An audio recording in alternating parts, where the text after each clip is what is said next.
Цагдаагийн байгууллагын 102 сонсож байна. Танд юу туслах вэ? Би нэг байр түрээслэгээд урьдчилан мөнгө шилжүүлээ. Тэгээ заллуулчлаа. Телеграмаар явж исэн зарын дагуу холбогдоо заллуулчлаа. Онлайн дэлгүүрээс гэртээ тавилга захиалсан.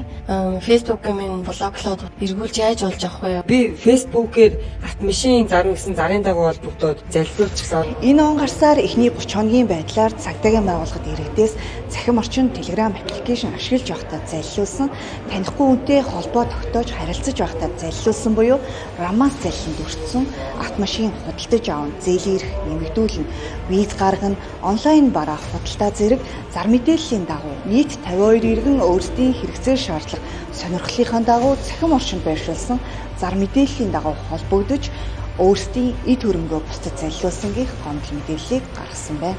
Иргэд цахим орчинд заллах гэмтэрэгт өртөж байгаа шалтгаан нөхцөлийн нэг нь залливч нар ердөө таны хэрэгцээ шаардлагад тулгуурлаж танд хамгийн таатай нөхцөл зах зээлийн үнээс хамгийн хямд үнийг санал болгож заллах гэмтэргийг үйлдэж байна. Цахим орчинд заллах гэмтэрэгт өртсөн иргэдийн хохирлыг шуурхаар хүлээлт өгөх зорилгоор цагдаагийн байгууллагаас Монголын банкуудын холбоотой хамтран нийт 148 иргэн төрсөн 692 гаруй сая төгрөгийн шилжилт хөдөлгөөнийг хязгаарлан ажиллалаа. Цахим орчинд таны өмчлөх эрхэнд халдах боломжийг хэн ч бүү олгоорой.